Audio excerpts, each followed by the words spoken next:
Welcome back to another video और आपका आज की वीडियो में स्वागत तो है। आज जो वीडियो हम लेकर आए इसका टाइटल है what went wrong with BJP's 400 plus target. तो चलिए जानते हैं इस वीडियो में, लेकिन से पहले इस वीडियो चैनल का ओरिजिनल लिंक आपको हमारी वीडियो के डिस्क्रिप्शन मिल जाएगा। सब्सक्राइब कर, लाइक, शेयर को फॉलो करें चैनल को। उसके अलावा vlog channel link, Instagram link भी हमारी वीडियो के डिस्क्रिप्शन मिल जाएगा। सब्सक्राइब कर, लाइक, शेयर को फॉलो करें। चलिए देख लेते हैं ये वीडियो। अब की बार 400 पार, ये था नारा बीजेपी का इलेक्शन से पहले, और अब हालत कुछ ऐसी हो गई है कि 400 तो छोड़ो 300 भी पार नहीं कर पाए। सच तो यह है कि इस इलेक्शन में बीजेपी से 5 बड़ी गलतियां हो गई, जिस वजह से बीजेपी इस बार के इलेक्शंस में मेजॉरिटी तक एस्टैब्लिश नहीं कर पाई, जो मेजॉरिटी वो पिछले लास्ट 2 इलेक्शंस में ऑलरेडी आसानी से एस्टैब्लिश कर चुके थे। यानी कि बेसिकली इसका मतलब पिछले 2 इलेक्शंस में बीजेपी को एनडीए अलायंस की एग्जैक्टली जरूरत नहीं थी, लेकिन इस इलेक्शन में पूरी एनडीए अलायंस मिलकर भी सिर्फ 292 सीट्स ला पाई और इंडिया अलायंस 232। सो बहुत ही क्लोज कंपटीशन रहा।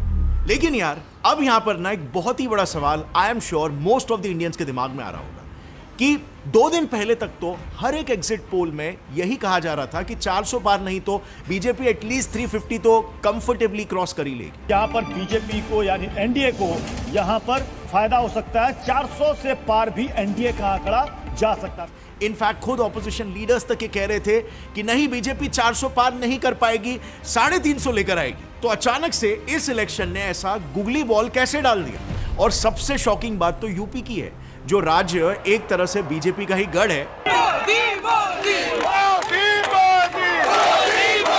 और जिस राज्य में भी 5 महीने पहले ही अयोध्या राम मंदिर की प्राण प्रतिष्ठा की गई थी, इतने धूमधाम से त्योहार को मनाया गया, जिस स्टेट में सीएम योगी जैसे एक स्ट्रॉन्ग फेस है, उस स्टेट में ही बीजेपी का इतना खराब परफॉर्मेंस कैसे?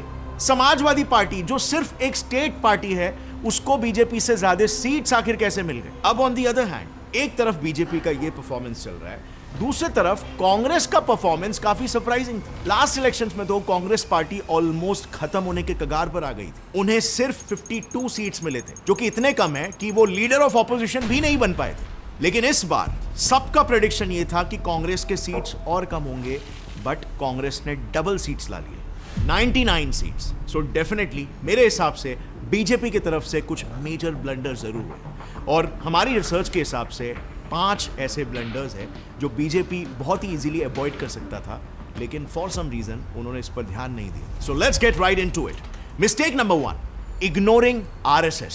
सबसे मेजर और पहला रीजन आरएसएस को ही इग्नोर करना। अब हर कोई ये जानता है कि आरएसएस मतलब बीजेपी और बीजेपी मतलब आरएसएस। आरएसएस बेसिकली बीजेपी का आइडियोलॉजिकल विंग है। इसी आरएसएस ने ही बीजेपी को बैक करके उन्हें शुरुआती 1984 के इलेक्शंस में 2 सीट्स भी दिलवाए थे, और पिछले 2 टर्म्स में 300 सीट्स की मेजॉरिटी तक भी पहुंचाया था। बीजेपी को एक पार्टी बनाना, उसमें टॉप लीडरशिप जैसे अटल बिहारी वाजपेयी, नितिन गडकरी और इनफैक्ट नरेंद्र मोदी को भी खड़ा करने में आरएसएस वर्कर्स का एक बहुत ही बड़ा हाथ रहा है।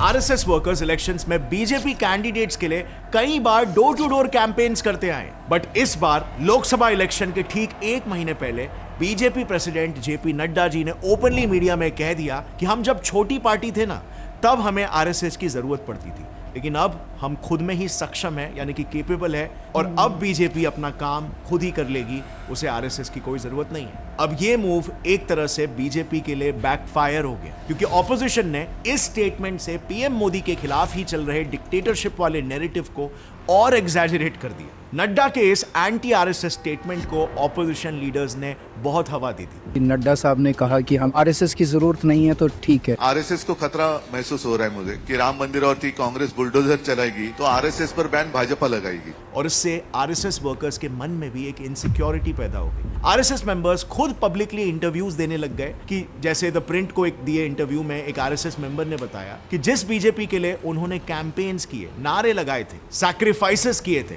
आज पावर में आने के बाद वो बीजेपी आरएसएस की बात ही नहीं सुन रही। And you won't believe, internal rivalry कुछ इस हद तक पहुंच गई थी कि बीजेपी को आरएसएस ने ये वार्न कर दिया था 3 महीने पहले ही कि खाली मोदी जी का चेहरा और हिंदुत्व मुद्दा बीजेपी को नहीं जिताने वाला। और हालांकि बीजेपी सबसे बड़ी पार्टी बनकर तो उभरी, लेकिन उन्हें 63 सीट्स का भारी नुकसान हुआ। और पिछले बार जहां पर वो अपने बलबूते पर मेजॉरिटी कंफर्टेबली क्रॉस कर गए थे, लेकिन इस बार without the full support and involvement of RSS वो मेजॉरिटी मार्क से 32 सीट्स पीछे रह गए। दूसरा बड़ा रीजन, इंडिया में कई सालों से चलते आ रहा कास्ट पॉलिटिक्स, जाति वोट।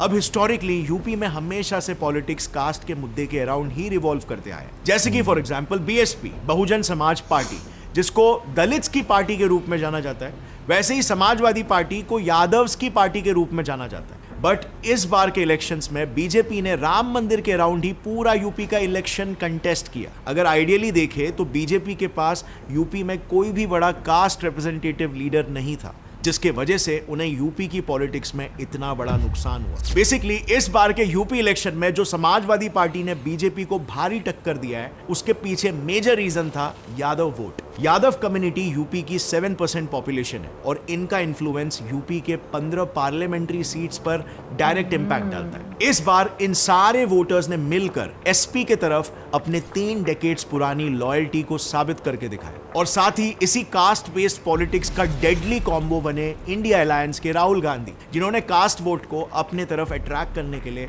लोगों से कहा कि अगर बीजेपी पावर में आ जाएगी तो रिजर्वेशन ही खत्म हो जाएगा। रिजर्वेशन को खत्म करने का तरीका प्राइवेटाइजेशन, रिजर्वेशन को खत्म करने का तरीका अग्निवीर। इसी नैरेटिव और डर को फैलाकर कांग्रेस ने इसका खूब फायदा उठाया। उल्टा उन्होंने ये तक कह दिया कि अगर वो पावर में आते हैं तो यहां भी कास्ट सेंसस करवाएंगे और रिजर्वेशन को उल्टा बढ़ा देंगे कि जैसे ही हमारी सरकार आएगी जाति जनगणना को हम पूरे देश में इंप्लीमेंट कर देंगे। और ये ऑफर उनका ऑलरेडी तेलंगाना इलेक्शंस में ट्राइड एंड टेस्टेड मॉडल भी था। Mistake number 3, relying completely on brand Modi. BJP ने पिछले 10 सालों में इंफ्रास्ट्रक्चर और टेक्नोलॉजी में जो काम किया है, उसके वजह से Narendra Modi growing Indian economy के एक फेस बन गए।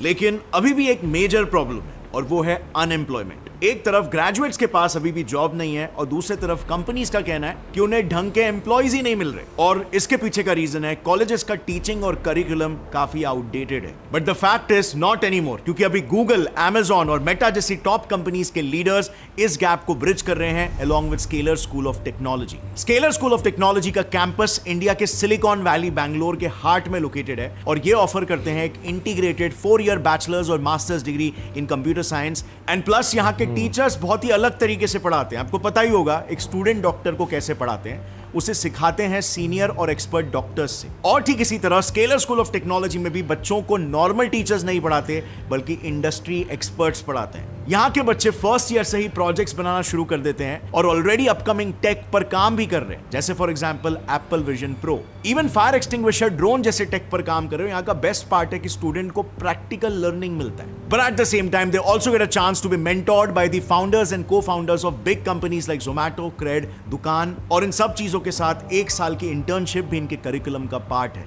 यहाँ के एंट्रेंस टेस्ट एनसेट में जेईई की तरह फिजिक्स केमिस्ट्री नहीं पूछते, वो फोकस करते हैं उन्हीं सब्जेक्ट्स पर जो आपको सीएस इंजीनियर बनने में एक्चुअल में हेल्प करते हैं और वो होते हैं मैथ्स, लॉजिकल रीजनिंग और learnability. So definitely check out Scaler School of Technology to learn modern practical skills. Link description में है। और अब लौट आते हैं वापस से हमारे एनालिसिस पर। नाउ वी ऑल नो कि पीएम मोदी ग्लोबली भी एक बहुत बड़े ब्रांड है, नेशनली तो छोड़ो। बट 2024 के जनरल इलेक्शन में यही चीज बीजेपी पर बैकफायर कर गई, क्योंकि with brand Modi they became so over confident कि वो इलेक्शन के सबसे basic step, choosing right candidate for a particular constituency, में उचित फोकस नहीं दिए और बहुत बड़ी गलती कर बैठे। जैसे कि बहुत जगह पर उन्होंने सिटिंग एमपीज को ही रिप्लेस कर दिया। इस पर्टिकुलर इलेक्शन में बीजेपी ने 23.5% सिटिंग एमपीज को ही टिकट नहीं दी। अब इंडियन पॉलिटिक्स में ना एक बहुत ही पुरानी कहावत है कि अगर यूपी जीत गए तो समझ लो देश जीत गए। जो यूपी पिछले 2 जनरल इलेक्शन से बीजेपी जीतते आ रहा था, लेकिन इस बार यूपी में बीजेपी की तरफ से एक भारी ब्लंडर हो गया। कुछ रिपोर्ट्स के हिसाब से बीजेपी की टॉप लीडरशिप ने यूपी जैसे बड़े और इलेक्शंस के लिहाज से सबसे इंपॉर्टेंट स्टेट में 2 टर्म के सिटिंग सीएम योगी आदित्यनाथ के लगभग 35 रिकमेंडेड कंटेंडर्स को रिजेक्ट कर दिया और जनता के बीच में नॉट सो पॉपुलर कैंडिडेट्स को टिकट्स दे दी, क्योंकि वो मोदी है तो मुमकिन है ये स्लोगन पर ब्लाइंडली और I can say over confidently believe कर रहे थे। अब इसका उनको यूपी में बहुत ही भारी नुकसान हुआ। बेसिकली जो सिटिंग सीएम है उन्हें पता होगा ना कि भाई किसे टिकट देनी चाहिए, किसकी पॉपुलैरिटी वहां पे हाई है, कौन वहां पे एक प्रोमिनेंट फेस है। अब बीजेपी के टॉप लीडरशिप ने आखिर ऐसा क्यों किया?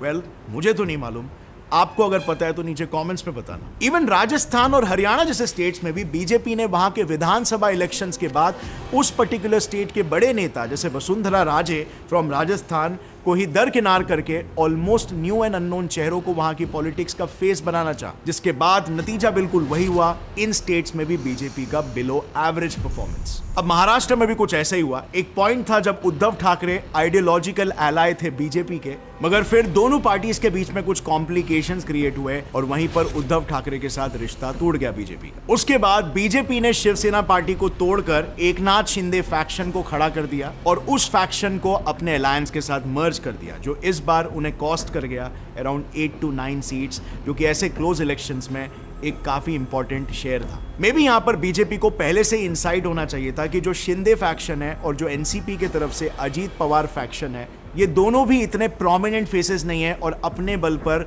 उतने वोट शेयर्स नहीं ला पाएंगे। अब जो इनका अगला मेजर मिस्टेक रहा वो था ओवर कॉन्फिडेंस। ये जो नारा था अब की बार 400 पार, पूरा देश कह रहा है अब की बार, ये बेसिकली इसीलिए बनाया गया था ताकि जो एक्स्ट्रा वोटर्स है, जो लोग वोट नहीं करते, वो भी आके बीजेपी को वोट करे, क्योंकि एक हेफ्टी टारगेट है 400 पार करना है, तो सबको मिलके ये टारगेट अचीव करना पड़ेगा। बट देखा जाए तो यही स्लोगन यहां पर बैकफायर हो गया, क्योंकि इससे बीजेपी के सपोर्टर्स और वोटर्स एक तरह से बहक गए। इस बार के इलेक्शंस काफी लॉन्ग स्ट्रेच थे, जिसके वजह से वो पूरे 44 डेज तक चले, वो भी 50 से 52 डिग्रीज के टेम्परेचर और हीट वेव्स के बीच। सो ऐसे में larger than life brand Modi और अब की बार 400 पार के ओवर कॉन्फिडेंस स्लोगन की वजह से मेजर बीजेपी वोटर्स ने यही सोचा कि बीजेपी तो कंफर्टेबली जीत रही है ना, हमारे एक वोट से क्या ही फर्क पड़ जाएगा, और इस वजह से काफी सारे वोटर्स गर्मी के वजह से वोट ही देने नहीं गए। Voter turnout has been affected because of the extreme temperatures, with the election authorities extending voting timings and asking people to protect themselves against the extreme heat. और इसीलिए काफी सारे लोगों के ये भी सजेशंस थे कि अगर ये इलेक्शन फेब में होते ना, तो ओवरऑल ज्यादा वोटर्स वोट करने के लिए कंफर्टेबली आ पाए। और यही ओवर कॉन्फिडेंस अगर देखा जाए तो बीजेपी के अपने कैंपेन में नहीं, बल्कि एक दूसरे तरीके से भी उनको हर्ट किया, जो था underestimating the opposition, particularly Rahul Gandhi. Now we all know BJP ने राहुल गांधी की इमेज एक मीम मटेरियल की तरह बनाने की पूरी कोशिश की थी, जो कि पिछले कुछ इलेक्शंस में सक्सेसफुल भी रहा। लेकिन आई पर्सनली थिंक कि शायद राहुल गांधी की ऐसी इमेज बन गई कि बीजेपी खुद ही उसे सीरियसली नहीं लेने लगी, और नतीजा उनके इलेक्शन स्ट्रैटेजीज को भी अंडर एस्टिमेट करने लग गए। और अगर ऑब्जेक्टिवली देखें तो ऐसा लग रहा है कि राहुल गांधी की जो भारत जोड़ो यात्रा थी वो एक्चुअली में इफेक्टिव साबित हुई। वो आम जनता के बीच में राहुल गांधी की इमेज को री इन्वेंट कर पाई। कोई शक्ति इस पदयात्रा को नहीं रोक सकती, क्योंकि ये पदयात्रा हिंदुस्तान की आवाज है। इनफैक्ट एक तरफ से कांग्रेस पार्टी को भी लास्ट इलेक्शंस में कांग्रेस सिर्फ 41 सीट्स पर ही सिमट कर रह गई थी, लेकिन भारत जोड़ो यात्रा में राहुल गांधी ने 150 दिन में लगभग 100 कॉन्स्टिट्यूएंसी से होते हुए 4080 किलोमीटर का फासला तय किया। और इसके बाद इस बार के इलेक्शंस में कांग्रेस ने अपने सीट्स को डायरेक्टली डबल कर दिया। लेकिन इसी दौरान बीजेपी ने क्या किया, बीजेपी ने भारत जोड़ो यात्रा को सीधा डिसमिस कर दिया कि इससे कुछ नहीं होने वाला, ये अनसक्सेसफुल है, और इसे सीरियसली काउंटर करने के लिए कोई खास बड़े लेवल पर कदम नहीं उठाए। सिर्फ कुछ राहुल गांधी के पैरोडी वीडियोस बनाए जिसमें दे वर क्लेमिंग कि कांग्रेस खत्म। यूनियन ऑफ डिवाइडेड फिंगर्स ही मेरी पार्टी का निशान भी है भैया, जिसका नामो निशान मिटने वाला है। Now the question over here is, was this really enough? ये यात्राएं आज से नहीं बल्कि हिस्टोरिकली ही काफी सक्सेसफुल रही है। इनफैक्ट बीजेपी का खुद का ही एग्जांपल ले लो, उन्होंने 1990 में रथ यात्रा निकाली थी, 1991 में एकता यात्रा निकाली थी, इवन खुद मोदी जी के 1987 अहमदाबाद इलेक्शंस का एग्जांपल ले लो, जिसमें उन्होंने अटल जी से अहमदाबाद में यात्रा करवाई, जिसके बाद आज तक बीजेपी गुजरात में हारी ही नहीं है। ये रही बीजेपी की चौथी बड़ी गलती। देखो, बाकी पार्टी जैसे कांग्रेस और आम आदमी पार्टी ने सोशल मीडिया इन्फ्लुएंसर्स को बहुत ज्यादा लेवरेज किया। कांग्रेस की यात्रास को कामया जानी, समदेश जैसे कई इन्फ्लुएंसर्स ने कवर किया और उनके थ्रू कांग्रेस ने अपने मुद्दे लोगों तक पहुंचाए। ध्रुव, रवीश, अजीत अंजुमन जैसे यूट्यूबर्स ने कांग्रेस और आम आदमी पार्टी के नैरेटिव को फुल फ्लेज्ड प्रमोट किया। कई लोगों ने ओपनली ये कहा कि मोदी डिक्टेटरशिप ला रहा है और इसीलिए जितने लोगों को हो सके मेरा वीडियो दिखाओ और उनसे कहो कि बीजेपी को वोट ना करे। और वहीं कांग्रेस ने भी इन इलेक्शन कैंपेन्स में इन्हीं यूट्यूबर्स के कंटेंट को बढ़ चढ़ के दिखाया और बताया कि कैसे ये इन्फ्लुएंसर्स का भी यही कहना है कि आपको बीजेपी को वोट नहीं देना चाहिए। अब अगर थोड़ा गौर से प्रैग्मेटिकली देखा जाए ना, तो इंडी अलायंस ने अपना एक पूरा प्रो क्रिएटर्स का एक इकोसिस्टम ही बना लिया जो उनके साइड के नैरेटिव्स को एम्पलीफाई कर करके दिखाते हैं, और इसमें से कितने तो क्लियरली लिंक्ड और हेवीली फंडेड और असिस्टेड भी है। लेकिन वहीं पर बीजेपी ने इन्हीं इन्फ्लुएंसर्स के पावर को अंडर एस्टिमेट किया। अब बात करते हैं mistake number 5, no freebies to middle class voter. अब बीजेपी की जो 5वीं गलती है ना, वो उनके लिए बहुत ही ज्यादा फेटल साबित हुई। सो देखो, कांग्रेस ने ना आम मिडिल क्लास जनता के लिए काफी सारे फ्रीबीज ऑफर की, जैसे फॉर एग्जांपल सीनियर सिटीजन्स के लिए 1000 रुपए हर महीने पेंशन, विमेन के लिए महालक्ष्मी स्कीम के तहत हर गरीब परिवार के महिलाओं को 1 लाख रुपए देने का वादा किया, फिर उनके लिए मैटरनिटी बेनिफिट्स और वर्क प्लेस में कंपलसरी लीव्स प्रॉमिस किए। 8,500 रुपए हर महीने, पहली तारीख, खटाखट खटाखट खटाखट खटाखट खटाखट अंदर। दूसरे तरफ आम आदमी पार्टी तो जानी ही जाती है फ्रीबी पॉलिटिक्स के लिए। आम आदमी पार्टी ने भी फ्री वाटर, फ्री इलेक्ट्रिसिटी काफी कुछ लोगों को ऑफर किया। बस फ्री है और आपका पानी का बिल फ्री है, बिजली फ्री है। फ्री सारी चीजें किसको नहीं पसंद। बट बीजेपी ने क्या किया? अगर आप बीजेपी का मैनिफेस्टो ही देखोगे तो उन्होंने वर्ल्ड क्लास इंफ्रास्ट्रक्चर डेवलपमेंट से लेकर गरीबों को फ्री मेडिकल ट्रीटमेंट और राशन देने का वादा किया, लेकिन इस सब में उनके मैनिफेस्टो में मिडिल क्लास पॉपुलेशन के लिए ऐसा कोई भी लुक्रेटिव ऑफर नहीं था। जबकि मिडिल क्लास को अगर देखा जाए तो इंडिया का वो सबसे बड़ा वोटर चंक है, और बीजेपी को तो हमेशा से ही मिडिल क्लास की पार्टी कहा जाता था। लेकिन इसी मेजॉरिटी वोट बेस को उन्होंने इस इलेक्शन में जाने अनजाने में इग्नोर कर दिया, और बीजेपी की इन 5 गलतियों पे final nail in the coffin वाला सिनेरियो क्रिएट किया इंडी अलायंस ने। तो देखो, पिछले 2 टर्म में ऑपोजिशन कंसोलिडेटेड नहीं थे, तो इससे होता यह था कि रिस्पेक्टिव पार्टी के सपोर्टर्स एक ही कॉन्स्टिट्यूएंसी में अपने अपने पार्टी के कैंडिडेट्स को वोट देते थे, जिससे वो वोट्स बट जाते थे, और इवेंचुअली उन सब बटे हुए वोट्स में टॉप करती थी बीजेपी। बट इस बार क्या हुआ? देखो, महाराष्ट्र के केसेस समझते हैं। Shivsena, UBT, NCP, SP, Congress ने सीट्स आपस में बांट ली, और किसी ने भी एक ही कॉन्स्टिट्यूएंसी में अपने अलायंस पार्टनर के सामने कोई कैंडिडेट नहीं उतारा। तो इससे हुआ ये कि पहले जो अलग अलग पार्टी के सपोर्टर्स थे वो अलग अलग कैंडिडेट्स को वोट करते थे, अब उन सब ने मिलकर एक ही कैंडिडेट को वोट दिया, जिससे इंडी अलायंस के कैंडिडेट भारी वोट से जीतने लग गए। और जहां पर डिवाइडेड वोट से बीजेपी को फायदा हो रहा था, वो इस बार नहीं हो पाया, और इसीलिए इस इंडी अलायंस के वोट कंसोलिडेशन की वजह से बीजेपी मेजॉरिटी मार्क को क्रॉस नहीं कर पाई। सो या, it is what it is. ये था हमारा एनालिसिस। इन 5 मेजर रीजंस की वजह से बीजेपी 400 पार तो छोड़ो 300 भी क्रॉस नहीं कर पाई। अब इस इलेक्शन का सबसे शॉकिंग पार्ट मुझे पर्सनली भी यही लगा कि यूपी, जहां पे लिटरली राम मंदिर का प्राण प्रतिष्ठा हुआ था, उसके बावजूद भी बीजेपी वहां पर हारी। इनफैक्ट पीएम मोदी जी, जो कि एक पीएम फेस होने के बाद भी बहुत ही कम वोट से वाराणसी कॉन्स्टिट्यूएंसी में जीते। वेल, सच्चाई तो यह है कि यूपी की पॉलिटिक्स जितनी सिंपल दिखती है, असल में वो उतनी सिंपल है नहीं, काफी डीप और इंटरेस्टिंग है। अगर आप चाहते हो कि हम इसके पीछे के भी रीजंस को एनालाइज करें और यूपी के पॉलिटिक्स में डीप घुसकर जानने की कोशिश करें कि क्या गलत हुआ यूपी में, so definitely let me know in the comment section below, और मैं इस बार के यूपी रिजल्ट्स को भी एनालाइज करके आपके सामने डिकोड करने की कोशिश करूंगा। सो अगर आप इस टॉपिक पे इंटरेस्टेड हो तो नीचे कमेंट्स में लिख देना, और जल्द ही इस पर मैं एक वीडियो रिलीज करूंगा। अगर इस वीडियो से आपको कुछ भी नया जानने मिला तो एक लाइक जरूर ठोकना, और इसी चैनल को सब्सक्राइब कर लो ऐसे इंटरेस्टिंग वीडियोस को आगे भी देखने के। और हाँ फ्रेंड्स, जाने से पहले don't forget to check out Scaler School of Technology to learn modern practical skills. Link is in the description. See you next time. तब तक के लिए टेक केयर, जय हिंद। भाई, इंडिया में आज से कुछ दिन बाद जो है एनडीए अलायंस जो है वो दोबारा से मिलकर जो है गवर्नमेंट बनाएगा। लेकिन हाँ भाई, एक चीज़ जो है जो मैं भी मानता हूँ कि भाई आप डिफरेंट वीडियोस देखते हैं ना, डिफरेंट एनालिसिस जो है उसका देखते हैं, तो आपको जो है ना नए से नए फैक्ट्स जो है वो पता चलते हैं, और आप जो है ना लिटरली छोटी छोटी जो चीज़ें होती हैं ना, जिनको आप वैसे भी अगर नॉर्मल लाइफ में भी मैं अगर बात करूँ आप इग्नोर कर देते हैं, जो कुछ भी नहीं से कुछ भी नहीं होगा, वही आप पर जो है वो काफ़ी भारी पड़ना शुरू हो जाती हैं। बिल्कुल, 2-3 दिन से देखें तो हम लोग जितनी भी वीडियोस देख रहे हैं उसमें 2 चीज़ों का डिस्कस किया गया। एक तो ये कि इन्फ्लेशन को ठीक है डिस्कस किया गया, और दूसरा इस बात को डिस्कस किया गया कि जो डिफरेंट पार्टी से जो लोग हैं कैंडिडेट्स आए, ठीक है। आज की वीडियो में मैं कहूँगी जो 5 पॉइंट्स बताए गए वो बहुत ही डिफरेंट तरीके से, और मैं कहूँगी कि बहुत ही डिफरेंट हमें एनालिसिस देखने को मिला, और मैं कहूँगी कि पॉइंट्स ऑलमोस्ट हमारे लिए मैं कहूँगी कि न्यू थे जो कि बताए गए।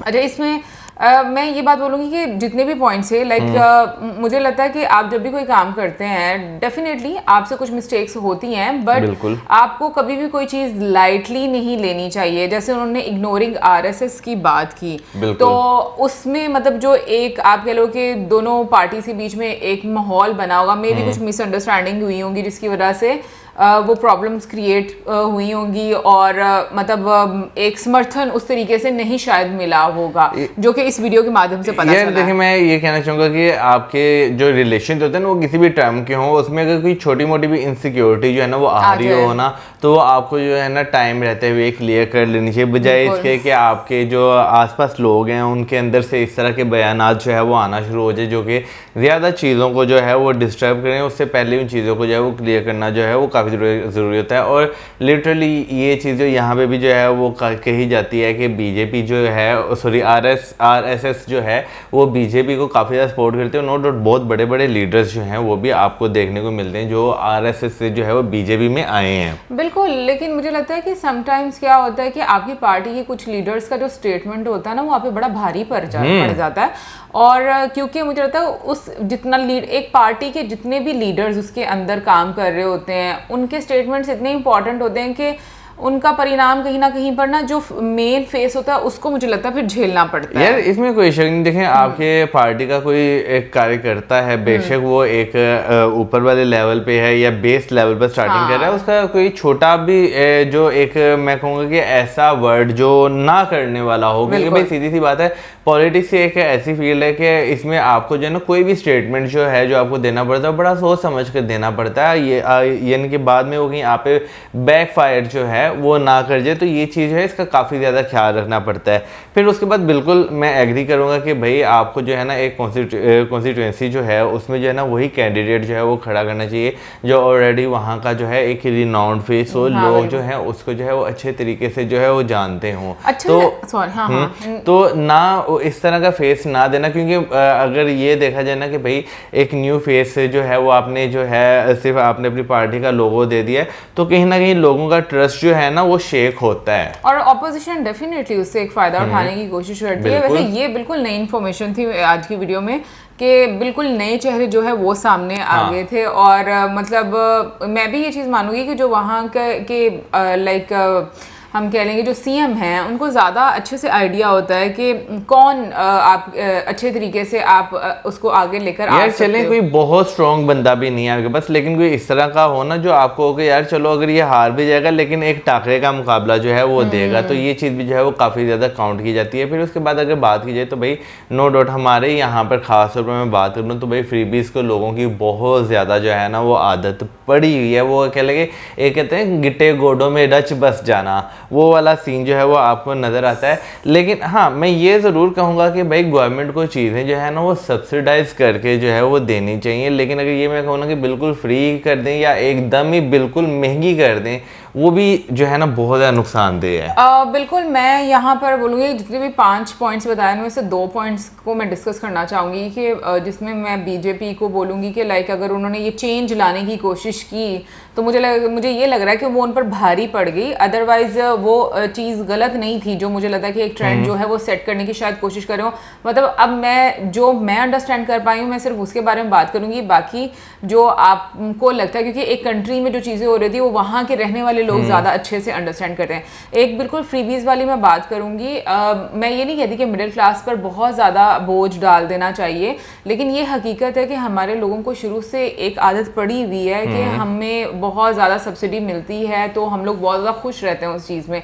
लेकिन मुझे लगता है कि आप मिडिल क्लास को बिल्कुल सब्सिडी दें और गरीब लोगों का भी बिल्कुल ख्याल रखें, लेकिन उसके साथ साथ मुझे लगता है कि बिल्कुल फ्री जो चीज़ें हैं ना उसकी आदत नहीं होनी चाहिए। उसका रीज़न ये है कि वो गवर्नमेंट पर ही बर्डन जो है वो बढ़ता है और गवर्नमेंट पर बर्डन पड़ेगा डेफिनेटली आपकी कंट्री की प्रोग्रेस में उतना ज़्यादा कंट्रीब्यूशन नहीं हो पाएगा जितना कि होना चाहिए। भाई देखें क्या नाम लेते हैं, अगर एक आम बंदा जो है वो जैसे बिल है अगर पे नहीं करेगा तो वो सीधी सी बात है गवर्नमेंट 100% अपने पॉकेट से जो है पे करेगी, लेकिन ऑन दी अदर साइड के लिए बहुत सारे एक्सपेंस बिल्कुल, लेकिन ऑन दी अदर साइड जो है अगर आपका जो है बिजली का यूनिट जो है वो चले अगर 40 रुपये है गवर्नमेंट उसे सब्सिडाइज करके 30 रुपये का 25 रुपये का भी दे रहा है, चलो वो फिर भी आपको जो है वो समझ लगती है कि आप जो है ना एक बंदे से भी जो है वो कुछ चार्जेस जो है वो उसके ले रहे हैं। तो मेरा ख्याल सब्सिडाइज करना ओके है, लेकिन बिल्कुल फ्री जो है वो बांटना शुरू कर देना, ये जो है मेरा ख्याल है। मैं खाली यहाँ पे रूलिंग गवर्नमेंट की बात नहीं करूँगा, जितनी भी सारे करते हैं, लेकिन ये चीज़ जो है ना वो थोड़ा सा उसे करना चाहिए, क्योंकि बाद में जब चीज़ें महंगी होती है, इन्फ्लेशन बढ़ती है, तो आवाम को ही दिक्कत होती है। और पता है क्या मुझे ऐसा लगता है कि देखो, क्योंकि ये हर गवर्नमेंट के लोग जो हैं कुछ ना कुछ आपको इस तरह का आप लोग कोई ऑप्शन देते हैं, तो कभी जब वो नहीं देते तो फिर वो उसी पर उन पर ही भारी हाँ बिल्कुल कर जाती है। फिर उसके अलावा मुझे ये चीज़ एक बीच में पॉइंट समझ नहीं आया कि कास्ट बेस्ड वोट जो हैं उसमें क्या लाइक जो डिफरेंट कास्ट के लोग हैं वो अपनी अपनी कास्ट को ही वोट करते हैं, क्या इस तरह का कोई सीन है? क्योंकि मैं शायद इसको अंडरस्टैंड नहीं कर पाई सही तरीके से, तो प्लीज़ ये ज़रूर कमेंट सेक्शन में बताइए, क्योंकि मुझे ऐसा लगता है कि हमें एक ऐसे इंसान को चूज़ करना चाहिए, ऐसे कैंडिडेट को चूज़ करना चाहिए जो वाकई में एलिजिबल है और उसमें इतनी पोटेंशियल है कि वो हमारे काम जो है वो सही तरीके से मतलब रिजॉल्व कर सके, हमारी प्रॉब्लम्स को रिजॉल्व कर सके, रादर देन कि हम ये कहें कि इस कास्ट से है उस कास्ट से। क्योंकि ये चीज़ें पाकिस्तान में भी हम लोग को देखने को मिलती है बरादरी सिस्टम में। ये जी गाँव में स्पेशली मुझे ये सिस्टम बहुत ज़्यादा देखने को मिलता है कि भाई हमारी बरादरी का तो हमने इसी को वोट डालना है। तो मुझे ये चीज़ वैसे ऑनेस्टली बताऊँ तो सही नहीं लगती कि लाइक बरादरी सिस्टम, और अगर आपकी कास्ट का है तो फिर ही आप उसको वोट डालेंगे। तो बाकी आप ज़रूर कमेंट सेक्शन में बताइएगा कि क्या कास्ट बेस्ड वोट जो हैं वो इसी तरीके से होते हैं, और बाकी अब जो प्रॉब्लम्स होनी थी वो तो बिल्कुल हो गई हैं। अब मेरा ख्याल में गवर्नमेंट जो है वो एनडीए लाइंस, हाँ एनडीए लाइंस के साथ बन रही है, और कमेंट सेक्शन में भी बताया गया था कि भाई 300 से ऊपर जो है वो नंबर्स हो गए हैं। इनफैक्ट 9 जून को पीएम मोदी जो है वो ओथ लेंगे। सो अब देखेंगे आपके साथ बैठकर ओथ सेरेमनी, और आप जरूर बताइएगा कमेंट सेक्शन में कि आपको ये एनालिसिस कैसा लगा है, और जो हमारे क्वेश्चन हैं उनका आंसर भी जरूर दिएगा। इसी के साथ like, subscribe, share. Good bye.